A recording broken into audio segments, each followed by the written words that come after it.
Bore da, dyma'r myfyrdod y gyfernedi y 12fed. Ni ddechrau gyda gair o ras. Dduw sanctaidd, beth a ddolwn di yn awr gyda'n llygaid ar agor, ein meddyliau'n effro, ein clistian agored, a'n calonnau'n barod i rannu dy gariad. Amen. Wy'n di ddarllen detholiad o rai adnodau o'r llythyr cyntaf at y Corinthiaid o'r 4 benod ar 10. Geiriau cyfarwydd. Dilynwch gariad yn dair. Arhwch eich bryd ar y doniau ysbrydol, yn enwedig dawn proffwydo, oherwydd mae'r sawl sydd yn llefaru a thafodau, yn llefaru nid wrth bobl, ond wrth Dduw. Nid oes unrhyw un yn ei ddeall, llefaru pethau dirgel y mae yn yr ysbryd. Yn awr gyfeillion, os do fatoch gan lefaru a thafodau, pa les aw naf i chi? Os na ddywedaf rhywbeth wrthych sy'n ddatgyddiad, neu'n wybodaeth, neu'n broffwydoliaeth, neu'n hyfforddiant. Ystyriwch offerynnau di-fywyd sy'n cynhyrchu sŵn fel ffliwt neu delyn, os na seiniant ein nodau eglur ei hunain. Sut y mae gwybod beth sy'n cael ei ganu arnynt? Ac os yw'r utgorn yn rhoi nodyn aneglur, pwy sy'n mynd i'w arfogi ei hun i frwydr? Felly chwythau, wrth lefaru a thafodau. Os na threithwch air y gellir ei ddeall, pa fodd y gall neb wybod beth a ddywedir? Malu awyr y byddwch. Mor niferus yw'r mathau o ieithoedd sydd yn y byd. Ac nid oes unman heb iaith. Ond os nad wyf yn deall ystyr y siaradwr, byddaf yn farbariad aflafar iddo, a gyntaf i minnau. Gan eich bod chwi, felly, a'ch bryd ar ddoniau'r ysbryd, ceisiwch gyflawnder o'r rhai sy'n adeiladu'r eglwys.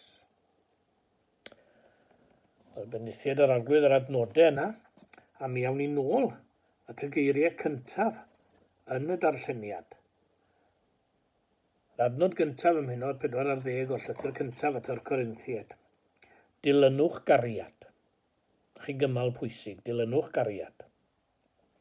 Yn yr apel hon i Gristnogion, nid yw'r apostol Paul ond yn tanlinellu apel yr arglwydd i'w ddisgyblion. Mae Efengil Ioan, ym Myfyrdod 13, yn dweud am yr arglwydd Iesu'n golchi traed y disgyblion, un ac un, yn cyflawni gwaith y ceithwas isaf yn y tŷ. Gwrthfwrdd y swper olaf, mae'n dweud wrthynt am y bradwr a godau o'i plith, a dweud am y gwadwr hefyd, fy mhlant am ychydig amser y byddaf gyda chwi. Farewell Discourses. Dyna'r penawd Saesneg a roddir i'r adran hon. Ar adeg felly nid amser i wag siarad i wi. Pryn oedd yr amser oedd ganddo ef ac roedd yn rhaid roedd pwyslais ar y pethau mawr. Roedd rhaid blaenoriaethu. Roedd yn rhoi i chi o'r chymyn newydd. Cerwch eich gilydd. Fel y cerais i chwi, felly yr ydy chwythau i garu eich gilydd. Sut y carodd ef hwy? Fe'i carodd ddigon i ddioddef pob un ohonynt, ac yn ei plith roedd am heiwr, gwadwr a bradwr. Ond fe'i carodd. Fel y cerais i chwi, felly yr ydy chwythau i garu eich gilydd. Ac os gynawn ni hyn, beth wedyn? Wel, dyma ateb Iesu Grist.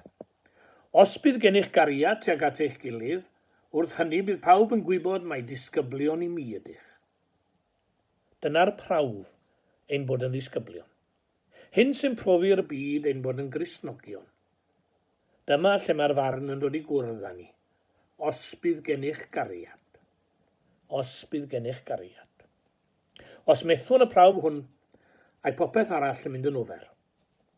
A mae'r gwirionedd hyn yn cael ei bwysleisio gan Paul yn y benod flaenorol yn ei emyn i gariad, yn gyfarwydd iawn. Yn ei folawd, fe gawn yr apostol yn cyfeirio at 5 o bethau. Pethau da, cofiar, ond sydd yn ofer, heb gariad.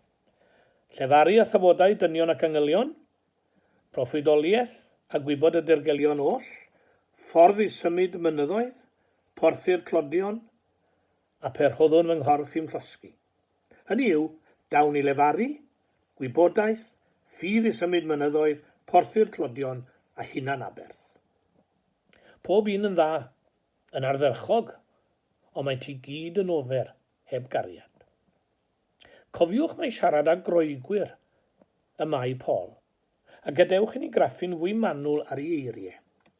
Dawn i lefaru. Roedd y groegwyr yn mawrhau hynny, ond meddai Paul pe bawn ni'n swnio fel angel wrth siarad â chi, heb fod gennyf gariad, yr wyf fel efydd swnllyd. Gwybodaeth. Ond nid oedd y groeged wedi dyrchafu gwybodaeth. Yn fwy na neb o gyda gwir. Ond meddai Paul, pe bawn ni'n gwybod pob peth ac yn deall y dirgelion i gyd, heb gariad, nid wyf i ddim. Ffydd? Ffydd gydag fach sydd yma, fach. Hynny yw hyder yn o fy hunan. Dysgwyd pob bachgen yn Groeg i fod â hyder yn ddo'i hunan. A da o beth oedd hynny, ond heb gariad, fe all hynny fod yn felltith i ni, nid yn fendith. Rhoi'r cyfan i borthu'r clodion ardderchog, ond os nad i ni'n gwneud hynny o gariad, nid yw o ddim llesad i ni. Hunan aberth. Anghofio, peidio meddwl am fy hunan. Ond nid yw hynny o unrhyw werth heb gariad wrth y lliw. Roedd cof golofn yn Sparta i gothau bachgen ifanc. Roedd ei ffrindiau wedi gyhuddo fe fod yn llwfr, yn cyward, yn gachgu. Ac roedd hynny'n beth ofnadw i fachgen o Roegwr. Cyneuodd dan ar y stryd a cherdded i mewn i'r fflamau a bu farw'n y tân, mwyn profi ei fod yn ddewr. Na, meddai Paul, per oeddwn fy nghorff i'w losgi. Os mae'n gwneud i ddangos fy newrder am rhinweddau ar y dwyf, nid yw ddim lleshad i mi. Ond pan ddeiwn â chariad i mewn i'r darlun, mae popeth yn newid, ac mae'r holl rhinweddau eraill yn newid i gwerth. There must be love. Na'r Saesneg, there must be love. Hyn sy'n gwneud y gwahaniaeth mawr. Mi adroddai stori arall wrthoch chi. Y crwt bach wedi cael papur a pensil i wneud sums. Bu wrthi'n ddyfal yn rhoi rhifau ar y papur. Daeth ati dad o gofyn, faint yw hyn? Oedd y bachgen wedi rhoi 3, dim, 0 ar y papur. A meddai dad wrtho, wel dim yw hwnna. Aeth yn ôl a gychwynegodd 3 dim arall at y ffigwr. Faint yw e nawr te gyfynodd y crwt? 6-0 oedd ei swm erbyn hyn. Wel dim yw e o hyd, meddai dad. Fe rwbiau nhw allan a dechrau eto, meddai'r crwt. Na, meddai'r tad. Beth yw'r ffigwr lleiaf i ti'n gwybod amdano? 1, meddai fe. Wel, rho hwnnw o flaen y 6-0, a fe fydde wedi troi y dim yn filiwn. Ie, dim ond 1, ond y fath wahaniaeth i'r swm. Fe roddodd werth uchel i bopeth arall. A dyna beth mae cariad yn ei wneud. Mae'n newid colled yn ennill. Mae'n gallu newid gelyn yn gyfaill. Mae'n gallu newid dim yn filiwn. Pwy bynnag sy'n dweud ei fod yn caru Duw, ac eto ar yr un pryd yn casau brawd neu chwaer, mae'n dweud celwydd. Os ydy rhywun ddim yn gallu caru Cristion arall mae'n ei weld, sut mae'n gallu caru'r Duw dydy erioed wedi weld? A drindod, lle mae heddwch a chydfyw llawn yw, mae fi, fy mrawd a Duw. Nid oes neb wedi rhoi hyn yn amgenach na Waldo Williams, yn ei gerdd brawdgarwch. Gryndwch. Mae rhwydwaith dirgel Duw yn cydio pob dyn byw, cymod a chyflawn we, mae fi, tydi, fe. Mae'n gwerthoedd yn ddon gydd, ei dyndra ydiw'n ffydd. Mae'r hwnfo'n gaeth yn rhydd.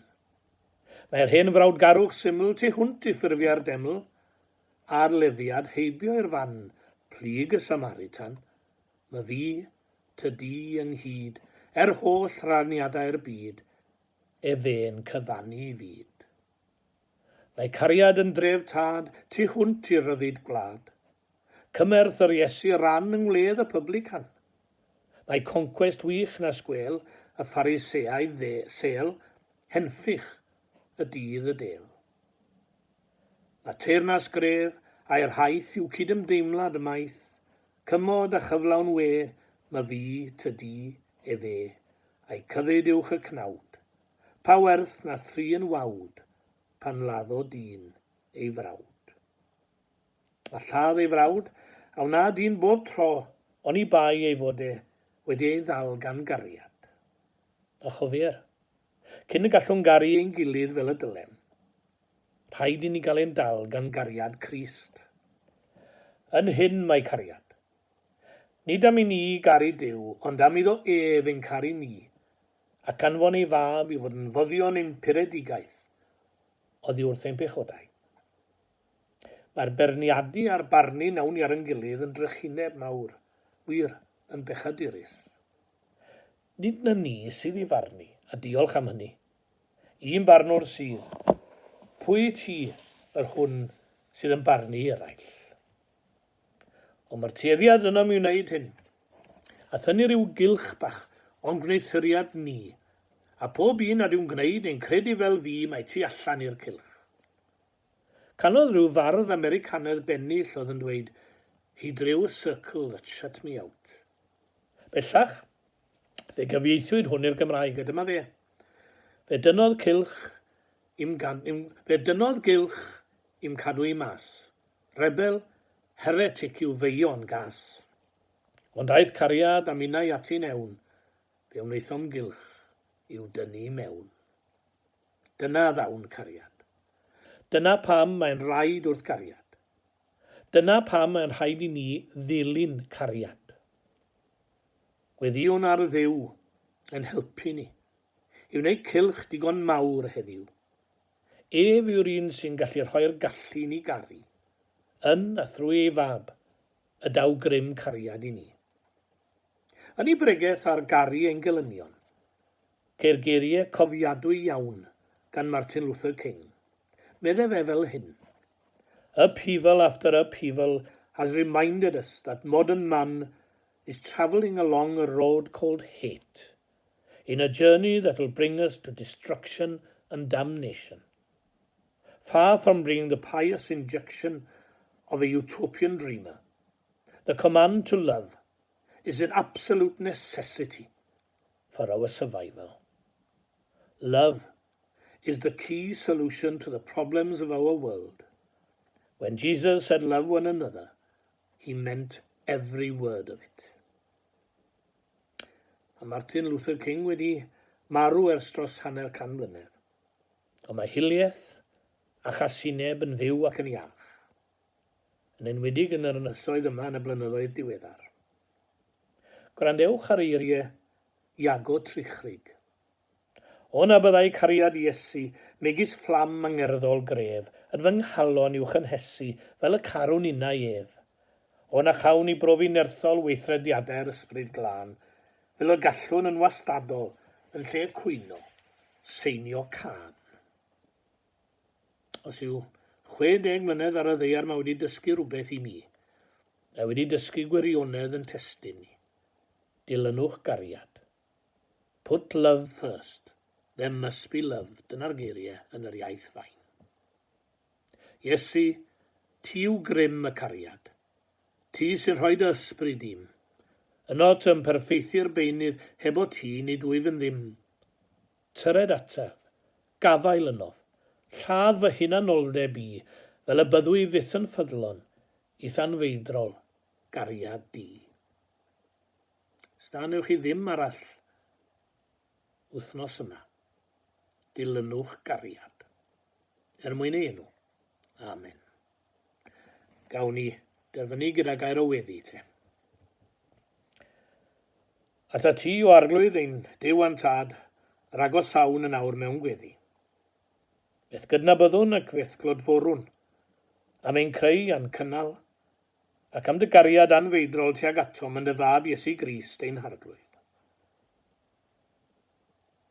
Diolchwn o Dduw am yr rheini a'n carodd ni pan oeddem yn blant. Am dadau pur a mamau mwyn ein tad moli annwn di. Am i ni gael y sicrwydd wrth gariad di trwy gariad yn rhieni tuag atwn.